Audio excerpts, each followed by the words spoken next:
Hey, this is Douglas C. Perry, Editor-in-Chief of IGN Xbox and 360, with a video review of The Godfather for Xbox 360. This game was out already, came out in the spring, came out on the PS2 and Xbox, and this 360 version is an updated, enhanced version that if you've already played the game may not interest you. However, if you've been waiting for the 360 version, here's the features that it has. The 360 version has enhanced graphics, so you're going to get better particle effects, slightly better textures on the characters. The general textures on the buildings are okay, slightly longer draw distance, and still pretty much the same frame rate. In terms of gameplay, you're going to get a lot of new missions that are core to the story. You're going to get extra side missions.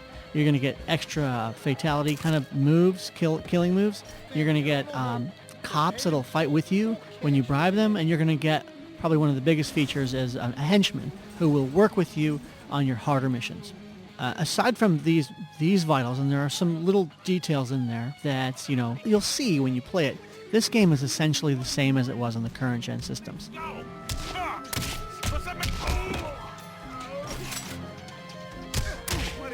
The other cool things that I need to mention so that you know if you're looking for the 360 version include leaderboards that are online, so you can see the scores for other guys, see what have gotten it when they haven't. And also you'll get achievements. And the achievements are broken down so that they're various. They're widely distributed. They're all in 10 and 20, 30 point increments. And of course, since the game's not online, they're all part of the single player experience. So, take down a couple warehouses, get 20 points, heist a bank, get 20 points, etc., etc. So since this is essentially the same game as the current gen systems, what you have are the same strengths and weaknesses. The Godfather on Xbox 360 is a sort of a trial and error kind of game.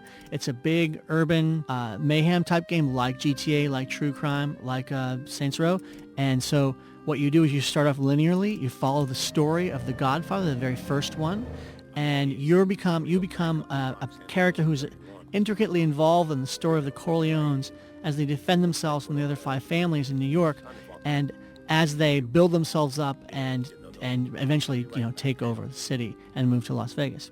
The mob-faced character is it's decent. It's got some good depth. It actually makes you feel like you're part of the game, which is kind of nice. And the trial and error gameplay as you progress is both good and bad. So there'll be a lot of times where you're just dying over and over and over again because the AI is too hard, or because you just don't have enough health, or because you haven't built yourself up.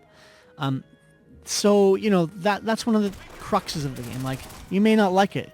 You may end up dying a lot and having to restart stuff, and that's one of the things that the game sort of begins to pound on you with, especially when you fight the Barzonis at the end of the game. So I mentioned that there were some gameplay elements that were added to the 360 version, and I haven't really mentioned any of the graphic elements. Some of those include a cleaned up map, dynamic weather system where you'll actually hear thunder and see lightning, and actually it'll rain. There's self-shadowing, which is pretty good. And there's even persistent face damage on the characters, which looks okay.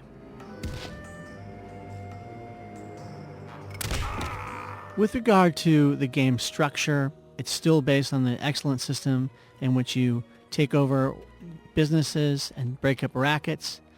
You can, again, bribe the cops, and that is an actually enhanced feature that works slightly better than before.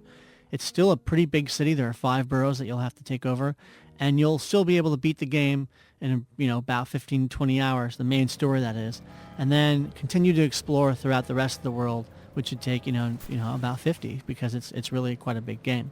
In the end, The Godfather on Xbox 360 is an enhanced current-gen game on a next-gen system. It's got slightly enhanced graphics, it's got a lot of tweaks to the AI and to the gameplay, but it still plays very much like The Godfather on the current-gen systems, with these extra enhancements on the Xbox 360.